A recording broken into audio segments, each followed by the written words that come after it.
Hello friends, ഇന്നത്തെ എപ്പിസോഡിൽ സുരഭിക്കും ഐശ്വര്യയ്ക്കും വക്കീലെത്തി ജാമ്യം നേടിക്കൊടുക്കുന്നു.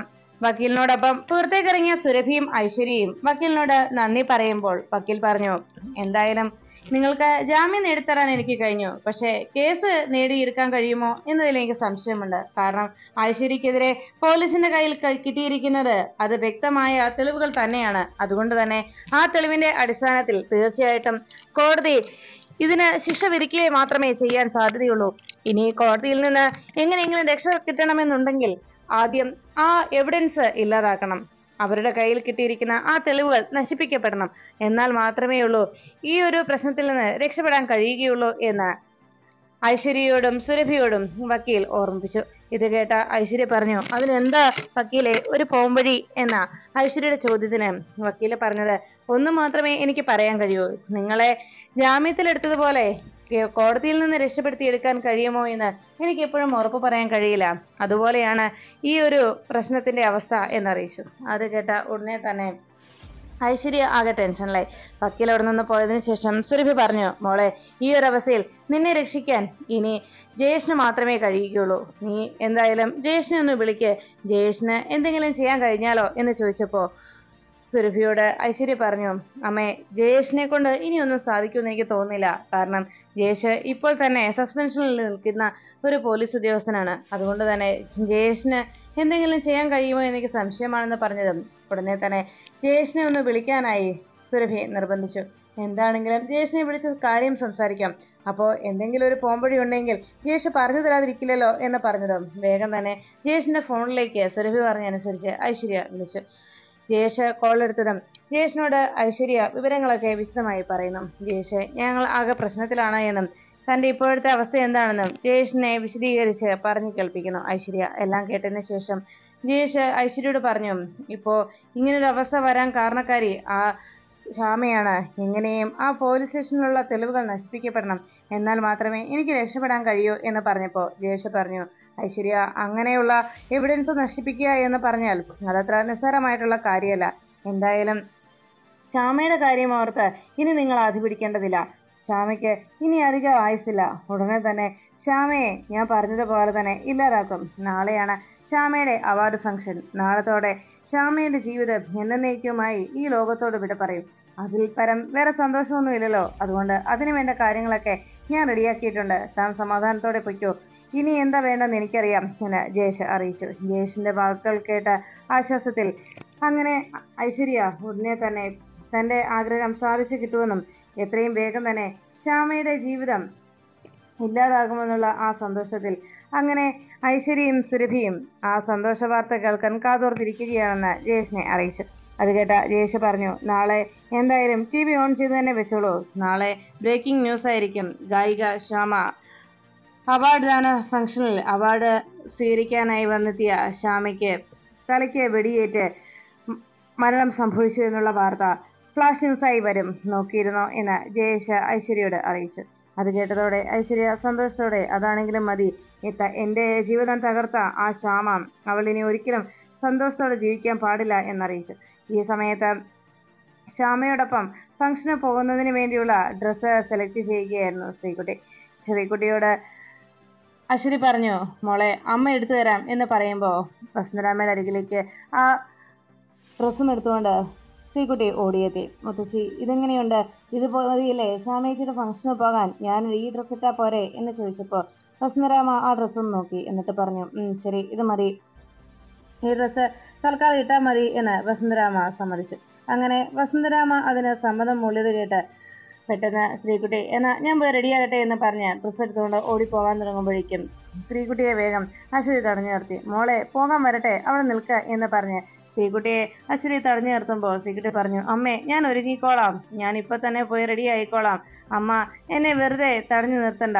ഞാൻ പോയി റെഡി ആയിക്കോളാം. എനിക്കിപ്പോ അറിയാം തന്നെ ഡ്രസ്സൊക്കെ ഇടാൻ എന്ന് പറഞ്ഞ് ശ്രീകുട്ടി ഒരുങ്ങാനായി പോയതും ശ്രീകുട്ടിയുടെ പിന്നാലെ അശ്വതി പോകാൻ തുടങ്ങുമ്പോൾ വസുന്ധരാമ അശ്വതിയെ വിളിച്ചു. അശ്വതി, മോളെ എന്ന് വിളിച്ചതും അശ്വതി പിന്തിരിഞ്ഞു നോക്കി. ഉടനെ വസുന്ധരാമ പറഞ്ഞു, മോളെ, നിന്നെ ഞാൻ വല്ലാതെ വേദനിപ്പിച്ചു. ഇനി നിന്റെ ഈ സങ്കടങ്ങൾക്കൊക്കെ ഉടനെ തന്നെ ഞാനൊരു പരിഹാരം കാണും. എത്രയും വേഗം തന്നെ അരുണും ഐശ്വര്യയുമായിട്ടുള്ള ഡിവോഴ്സ് നടക്കും. അതിനുശേഷം തൊട്ടടുത്ത ശുഭമുഹൂർത്തത്തിൽ നിങ്ങളുടെ വിവാഹം ഞാൻ തന്നെ നടത്തും. എൻ്റെ മോൻ്റെ ജീവിതം ഈ അവസ്ഥയിലായതിന് കാരണക്കാരി ഞാൻ തന്നെയാണ്. നിങ്ങളെ രണ്ടുപേരെയും അകറ്റിയതും ഞാനായിരുന്നല്ലോ. ഈ ഒരു ബന്ധത്തിന് എന്നും എതിർപ്പ് നിന്നത് ഞാനല്ലേ. അതുകൊണ്ട് തന്നെ എൻ്റെ തെറ്റുകൾ എനിക്ക് മനസ്സിലായി. നിങ്ങളെ അകറ്റിയത് എത്ര വലിയ തെറ്റായിരുന്നുവെന്നും ഞാൻ തിരിച്ചറിയുന്നു. അതുകൊണ്ട് തന്നെ ഉടനെ തന്നെ ഈ പ്രശ്നത്തിന് പരിഹാരം ഞാൻ തന്നെ കാണും. മോള് ഒന്നുകൊണ്ടും വിഷമിക്കണ്ട. ഉടനെ തന്നെ നിങ്ങളുടെ വിവാഹം ഞാൻ നടത്തുക തന്നെ ചെയ്യും എന്ന് വസുന്ധരാമ അശ്വതിയെ അരികിൽ നിർത്തി പറയുന്നു. അശ്വതിയോട് വസുന്ധരാമ ഇങ്ങനെ സംസാരിച്ചുകൊണ്ട് നിൽക്കുന്ന കാഴ്ച അവിടേക്ക് ഇറങ്ങി വരുന്ന അമൃതയും ശ്യാമയും കാണാനിടയായി. ഉടനെ അമൃത ശ്യാമയെ നോക്കി പറഞ്ഞു, കണ്ടോ, അമ്മയ്ക്ക് ഇപ്പം നമ്മളെ ഒന്നും വേണ്ടല്ലേ എന്ന് അമൃത ശ്യാമയോട് പറഞ്ഞതും ശ്യാമ പറഞ്ഞു, അതേ ഏട്ടത്തി, അമ്മയ്ക്കിപ്പോൾ നമ്മളെ വേണ്ട, ആ മകളെ മാത്രം മതിയല്ലോ എന്ന് പറഞ്ഞ് ശ്യാമ കുശുമ്പ് കാട്ടുന്ന പോലെ അങ്ങനെ സംസാരിച്ചു. അതിനുശേഷം ശ്യാമയും അമൃതയും വന്ന് വസുന്ധരാമയും അവിടെ നിന്ന് അശ്വതിയെ നോക്കുന്നത് കണ്ട് ഉടനെ വസുന്ധരാമ ഇരുവരെയും അരികിലേക്ക് വിളിച്ചു.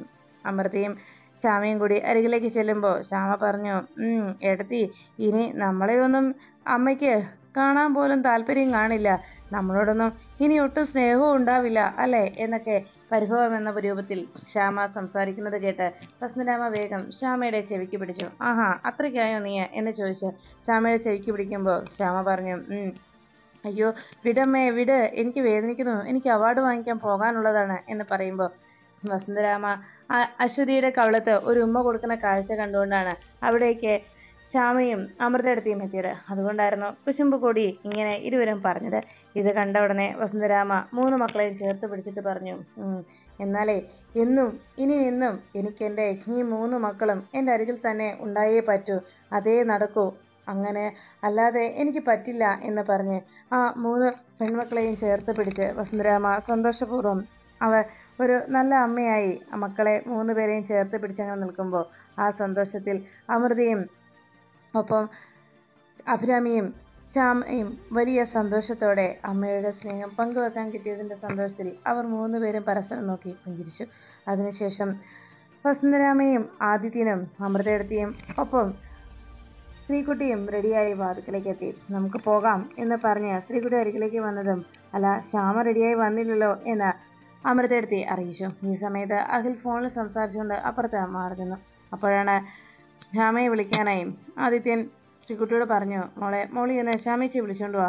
ശരിയെങ്കിലേ എന്ന് പറഞ്ഞ് വേഗം ശ്യാമയെ വിളിക്കാനായി ശ്രീകുട്ടി പോകാൻ തുടങ്ങുമ്പോൾ അപ്പോൾ തന്നെ ശ്രീകുട്ടിയോട് അമൃതയെടുത്തി പറഞ്ഞു, അയ്യോ വേണ്ട, ഇപ്പോൾ ശ്യാമ കണ്ണനോട് പ്രാർത്ഥിക്കുകയായിരിക്കും, അതുകൊണ്ട് ഇപ്പോൾ ചെന്ന മോള് ശല്യപ്പെടുത്തണ്ട, ശ്യാമ വന്നോളും എന്ന് പറഞ്ഞതും, ശരി എന്നാൽ അത് മതി മോളെ എന്ന് ആദിത്യൻ ശ്രീകുട്ടിയോട് പറഞ്ഞു.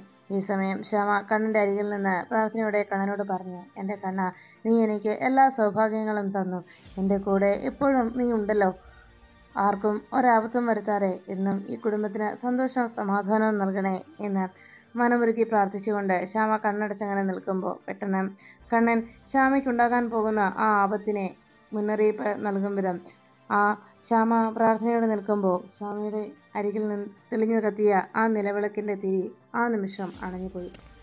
ശ്യാമ കണ്ണു തുറന്നു നോക്കുമ്പോൾ തിരി കെട്ടി നിൽക്കുന്ന കണ്ടതോടെ ശ്യാമയ്ക്കാകെ ടെൻഷനായി. എൻ്റെ കണ്ണ, ഇതൊരു ദുസൂചനയാണല്ലോ നീ തരുന്നത്, എന്തെങ്കിലും ആപത്തുണ്ടാകുമോ എന്ന് ശ്യാമ ആശങ്കപ്പെട്ടു. ഈ പൂജാമുറിയിൽ കാറ്റൊന്നും ഉണ്ടായതും ഇല്ലല്ലോ, ഇതെന്തായിരിക്കും എന്നാലോചിച്ച് ശ്യാമ വേഗം തന്നെ ആ തിരി ഒരിക്കൽ കൂടി കൊളുത്തി. കണ്ണനോട് വീണ്ടും പ്രാർത്ഥനയോടെ ശ്യാമ നിന്നു. കണ്ണ, ആപത്തൊന്നും വരുത്തരുതേ എന്ന് പ്രാർത്ഥിച്ച് കണ്ണൻ എപ്പോഴും കാവലായിട്ടുണ്ടാകണേ എന്ന് മനമൊരുക്കി പ്രാർത്ഥിച്ചുകൊണ്ട് ശ്യാമ പൂജാമുറിയിൽ നിന്ന് ഇറങ്ങുമ്പോൾ ശ്യാമയെ വകവരുത്താനായി ജയേഷ് ഏർപ്പാട് ചെയ്ത ആ കില്ലർ കൃത്യമായി തന്നെ ആ ക്ലബിന് ചേർന്നുള്ള ആ പരിസരത്ത് ഉന്നം വെച്ചുകൊണ്ട് തൻ്റെ തോക്കെല്ലാം കൃത്യമായി സെറ്റ് ചെയ്ത് ശ്യാമയെ ഒറ്റ വിരിക്ക് തന്നെ ഇല്ലാതാക്കുന്നതിന് വേണ്ടിയുള്ള എല്ലാ സജ്ജീകരണങ്ങളും റെഡിയാക്കി നിന്നു. അപ്പോഴാണ് വസുന്ധരാമയും അമൃതയും ആദിത്യനുമൊക്കെ ശ്യാമയെ കാത്ത് അങ്ങനെ നിന്നത്. അപ്പോഴേക്കും ശ്യാമ റെഡിയായി പുറത്തേക്ക് ഇറങ്ങി വന്നു. ശ്യാമ വന്ന ഉടനെ തന്നെ ശ്യാമയും കുടുംബാംഗങ്ങളുമെല്ലാം പോകാനായി റെഡിയായോ എന്ന് കൃത്യമായ ദൂരെ നിന്ന് ജയേഷ് വാച്ച് ചെയ്തുകൊണ്ടിരുന്നു. അങ്ങനെ ജയേഷ് അങ്ങനെ നോക്കി നിൽക്കുമ്പോഴാണ് ശ്യാമ പുറത്തേക്ക് ഇറങ്ങിയെത്തിയത്. അഖിലും അപ്പോഴേക്കും ഫോൺ സംസാരിക്കുന്നതിനിടയിൽ ശ്യാമ വേഗം തന്നെ ഫംഗ്ഷൻ അറ്റൻഡ് ചെയ്യാനായി ആ ഫംഗ്ഷൻ നടക്കുന്ന സ്ഥലത്തേക്ക് പോകാനായി അവർ റെഡിയായി നിൽക്കുമ്പോൾ അഖിൽ വേഗം ശ്യാമ റെഡിയായി വരുന്നുണ്ടോ എന്ന് ഒറ്റ നോട്ടിൽ നോക്കുകയും അതിനിടയ്ക്ക് ഫോണിൽ സംസാരിക്കുകയും ചെയ്തുകൊണ്ടിരുന്നു. ഈ സമയത്ത് അവർ കാറിലേക്ക് കയറാൻ ഒരുങ്ങിയപ്പോഴാണ് ഒരു കാറ് വേഗം വാതിൽക്കലേക്ക് വന്നു നിന്നത്. കാറ് വന്നതും അതാരായിരിക്കുമെന്ന് ആശങ്കപ്പെട്ട് അവർ പരസ്പരം നോക്കുമ്പോൾ കാറിൽ നിന്ന് അവിടേക്ക് ഉടനെ തന്നെ കാറിൽ നിന്ന് ഇറങ്ങി വന്ന ആളെ കണ്ട് എല്ലാവരും ആശ്ചര്യപ്പെട്ടു. ആരായിരിക്കുമെന്ന ആശങ്കയോടെ അവരങ്ങ് നോക്കിയപ്പോൾ കാറിൽ നിന്ന് ഇറങ്ങിയ ആള് അവിടെ ശ്യാമയുടെ അരികിലേക്ക് എത്തിയിട്ട് പറഞ്ഞു, മേഡത്തെ കൂട്ടിക്കൊണ്ടു പോകാനായിട്ട് എന്നെ അവാർഡ് ഫംഗ്ഷൻ നടക്കുന്ന സ്ഥലത്ത് നിന്ന് അവിടുത്തെ ഭാരവാഹികൾ പറഞ്ഞു അയച്ചതാ.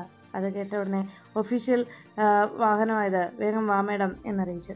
അത് കേട്ട ഉടനെ എല്ലാവരും ആശങ്കയോടെ പരസ്പരം നോക്കി.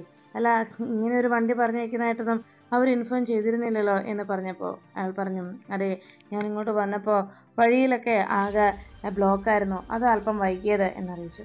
ഓ, അത് ശരി എന്ന് ആദിത്യം പറഞ്ഞതും ഉടനെ അയാൾ പറഞ്ഞു, മേഡം എത്രയും വേഗം വരണം, ഇല്ലെങ്കിൽ എന്നെ അവർ വഴക്ക് പറയും, എൻ്റെ ജോലിയാണിത് എന്ന് പറഞ്ഞപ്പോൾ വസന്തരാമ പറഞ്ഞു, എന്നാ മോള് വേഗം കാൽ കയറിക്കോ. അപ്പോഴേക്കും വസന്തരാമയോട് ശ്യാമ ചോദിച്ചു, അല്ല അഖിൽ സാറിനെ കണ്ടില്ലല്ലോ എന്ന് ചോദിച്ചപ്പോൾ അവനിവിടെ ഫോണിൽ സംസാരിക്കുന്നുണ്ട്, മോള് വേഗം കയറിക്കോ, ഞാൻ അവനോട് പറയാം എന്ന് പറഞ്ഞു. ഉടനെ ഡ്രൈവർ പറഞ്ഞു, വേഗം വാ മേഡം, സമയം വൈകുന്നു എന്ന് പറഞ്ഞപ്പോൾ ശ്യാമ ആ കാറിലേക്ക് കയറാനായി തയ്യാറായി. ശ്യാമ ഡോറ് തുറന്ന് അകത്തേക്ക് കയറാൻ തുടങ്ങുമ്പോഴേക്കും തൻ്റെ ഡ്രൈവർ സീറ്റിലേക്ക് കയറിയിരിക്കുന്ന നേരത്ത് പെട്ടെന്നാണ് വസന്തരാമയുടെ അരികിൽ നിന്ന് ശ്രീകുട്ടിയും വസന്തരാമയോട് ചോദിച്ചു, മുത്തശ്ശി ഞാനും കൂടെ ശ്യാമേച്ചിയുടെ കൂടെ പൊക്കോട്ടെ. അത് കേട്ട ഉടനെ ശ്യാമ കാറിൽ കയറാതെ വേഗം എന്തോ സംസാരിക്കുന്നതായിട്ട് തോന്നിയതുകൊണ്ട് പിന്തിരിഞ്ഞു നോക്കി. അപ്പോഴേക്കും ശ്രീകുട്ടി ചോദിച്ചു, പ്ലീസ് മുത്തശ്ശി, ഞാനും കൂടി പൊക്കോട്ടെ ശ്യാമേച്ചിയുടെ കൂടെ. അപ്പോഴേക്കും വസന്തരാമ പറഞ്ഞു, ശരി, എന്നാ വേഗം ചെല്ല്, സമയമില്ല എന്ന് പറഞ്ഞപ്പോൾ ശരി മുത്തശ്ശി എന്ന് പറഞ്ഞ് ശ്രീകുട്ടി വളരെ സന്തോഷത്തോടെ ശ്യാമയുടെ അരികിലേക്ക് ഓടി വന്നു. ശ്യാമ എന്താ മോളെ എന്ന് ചോദിച്ചിട്ടും അതെ, ഞാനും ശ്യാമേച്ചിയുടെ വരുന്നത് എന്ന് പറഞ്ഞ് ശ്രീകുട്ടി കാറിലേക്ക് കയറി. ശ്യാമ ശ്രീകുട്ടിയെ കാറിൽ കയറ്റിയതും ആദ്യം പറഞ്ഞു, എന്നാമേ നമുക്ക് പോകാം എന്ന് പറഞ്ഞപ്പോൾ പെട്ടെന്ന് വസന്തരാമ അഖിലിനെ വിളിച്ചു. വേഗം ചെല്ല്, മതിയടാ ഫോണിൽ സംസാരിച്ചത്, ശ്യാമയുടെ കൂടെ ചെല്ലടാ എന്ന് പറഞ്ഞപ്പോൾ ശരിയേട്ടാ എന്ന് പറഞ്ഞ് വേഗം അഖിൽ ഫോൺ വെച്ചു. ഈ കാഴ്ച കണ്ട് ജയേഷിന് വലിയ സന്തോഷമായി. അപ്പോൾ ശ്രീകുട്ടിയും കാറിൽ കയറി. 3 എണ്ണം കൂടെ ഒരുപോലെ തീർന്നോളുമല്ലോ, എനിക്ക് സന്തോഷമായി എന്ന് ജയേഷ് ഇങ്ങനെ ആലോചിച്ച് നിൽക്കുമ്പോൾ വേഗം തന്നെ ജയേഷ് ആ കില്ലറിനെ വിളിച്ച് വിവരം അറിയിച്ചു. നമ്മൾ പ്ലാൻ ചെയ്ത പോലെ തന്നെ എല്ലാം നടക്കുന്നുണ്ട് എന്ന് പറയുമ്പോൾ അഖിലിനെയും ശ്യാമയും ശ്രീകുട്ടിയും കൊണ്ട് ഇറങ്ങിയ ആ ഡ്രൈവർ വേഗം കാറുമായി മുന്നോട്ട് പോയിക്കൊണ്ടിരിക്കുമ്പോൾ ഇതൊന്നും അറിയാതെ ശ്യാമയും അഖിലും ശ്രീകുട്ടിയും വലിയ സന്തോഷത്തിൽ കാറിൽ അങ്ങനെ പോയിക്കൊണ്ടിരുന്നു. ഇതിനിടയിൽ കാഴ്ചകളൊക്കെ കണ്ടങ്ങനെ മുന്നോട്ട് പോകുമ്പോൾ പെട്ടെന്ന് വഴി ഡൈവേർട്ട് ചെയ്ത് പോകുന്നത് കണ്ടോടെ അഖിൽ ചോദിച്ചു, അല്ല എന്താ ഈ വഴി പോകുന്നത്? അപ്പോഴേക്കും അയാൾ പറഞ്ഞു, അത് പിന്നെ സാറേ, ഈ വഴി പോകുന്നത് ഇത് ഷോർട്ട് കട്ടാണ്, പേടിക്കണ്ട എന്ന് പറഞ്ഞു. പെട്ടെന്ന് അഖിലിനാകെ സംശയമായി, എന്തായിരിക്കും ഇയാൾ ഈ വഴി പോകാൻ കാരണം എന്നാലോചിച്ച് അങ്ങനെ നിൽക്കുമ്പോൾ വളരെ കുണ്ടും കുഴിയും നിറഞ്ഞ ആ റോഡിലൂടെ വണ്ടി ഇങ്ങനെ ചാടി പോകുമ്പോൾ അഖിലിന് ആകെ ടെൻഷനുമായി. പെട്ടെന്നാണ് വഴിയിൽ ഒരു ഹമ്പിളെടുത്ത് വന്നതും വണ്ടി വേഗം നിന്നു. ഇത് കണ്ടോടെ അഖിൽ ചോദിച്ചു, എന്താ പറ്റിയത്? അറിയില്ല സാർ, വണ്ടിക്ക് എന്തോ പ്രശ്നമുണ്ടെന്ന് തോന്നുന്നു, വണ്ടി സ്റ്റാർട്ടാവുന്നില്ല എന്ന് പറഞ്ഞ് കൃത്യമായി ആ കില്ലറ് എയിം ചെയ്ത് വെച്ചിരിക്കുന്ന ആ വഴിയിലെത്തിയപ്പോഴാണ് കാറ് ബ്രേക്ക് ഡൗൺ ആയി എന്ന് പറഞ്ഞ് ആ ഡ്രൈവർ വണ്ടി നിർത്തിയത്. പെട്ടെന്ന് വണ്ടി ഓഫ് ചെയ്ത് അയാൾ വേഗം പുറത്തേക്ക് ഇറങ്ങിയിട്ട് പറഞ്ഞു, ഞാനൊന്ന് നോക്കട്ടെ സാർ എന്ന് പറഞ്ഞ് അയാൾ കീയുമായി വേഗം കാറിൽ നിന്ന് പുറത്തേക്ക് ഇറങ്ങി. അഖിലും ശ്യാമയും ശ്രീകുട്ടിയും ആകെ ടെൻഷനിലുമായി. അപ്പോഴേക്കും അയാൾ വേഗം പുറത്തേക്ക് ഇറങ്ങി. എല്ലാവരും തന്നെ ശ്രദ്ധിക്കുന്നില്ല എന്ന് ഉറപ്പുവരുത്തി അയാൾ പതുക്കെ ആ കീയുമായി അവിടെ നിന്ന് പോകുന്നു. ഈ സമയത്ത് അഖിൽ പറഞ്ഞു, ശ്യാമേ, നമ്മളിവിടെ നിന്ന് ഇനിയും വൈകും, ഫംഗ്ഷൻ അറ്റൻഡ് ചെയ്യാൻ ഇനിയും സമയം പോകും, എന്തായാലും നമുക്കൊന്ന് പുറത്തിറങ്ങി നോക്കാം, ഇവിടെ ഇനി വേറെ വണ്ടി വരുമെന്നും തോന്നുന്നില്ല എന്ന് പറഞ്ഞ് അവർ 3 പേരും കാറിൽ നിന്നിറങ്ങി. ഈ സമയത്ത് ഡ്രൈവറെ നോക്കിയിട്ട് അഖിൽ അവിടെയെങ്കിലും ഡ്രൈവറെ കാണാതായതോടെ, അല്ല അയാൾ ഇതോടെ പോയി, അയാൾ കാണുന്നില്ലല്ലോ എന്ന് പറഞ്ഞു. അപ്പോഴേക്കും ശ്യാമയും പറഞ്ഞു, അതേലോ സാറേ, ഇവിടെയെങ്കിലും വേറെ വണ്ടികളൊന്നും കാണുന്നില്ലായിട്ട് തോന്നുന്നു, എന്തായാലും സാർ ടെൻഷൻ ആവാതെ ഞാൻ ആദ്യേട്ടനെ ഒന്ന് വിളിക്കട്ടെ എന്ന് പറഞ്ഞ് ശ്യാമ വേഗം ആദിത്യൻ്റെ ഫോണിലേക്ക് വിളിക്കുന്നു. ഈ സമയത്ത് ശ്യാമ കോൾ ചെയ്യാനായി ഫോൺ കയ്യിലെടുത്ത് അങ്ങനെ ആദിയെ വിളിക്കാനായി ശ്രമിച്ചുകൊണ്ടിരിക്കുന്ന നേരത്ത് ആ കില്ലർ കൃത്യമായി ശ്യാമയെ തന്നെ ഉന്നം വെച്ചുകൊണ്ട് തൻ്റെ ഗൺ കറക്റ്റാക്കി ഷൂട്ട് ചെയ്യാൻ പരുവത്തിന് അതിൻ്റെ എയിമെല്ലാം സെറ്റ് ചെയ്ത് ശ്യാമയെ തന്നെ ഉന്നം വെച്ച് ഈ നിമിഷം തന്നെ ശ്യാമ തൻ്റെ കൈയാൽ ഇല്ലാതാക്കപ്പെടും. ശ്യാമയുടെ ജീവൻ താൻ ഈ നിമിഷം തന്നെ അവസാനിപ്പിക്കുമെന്ന അഹങ്കാരത്തിൽ അയാൾ തൻ്റെ കയ്യിലിരുന്ന ആ തോക്കിൻ്റെ കാഞ്ചി വലിക്കാൻ തുടങ്ങുന്നു.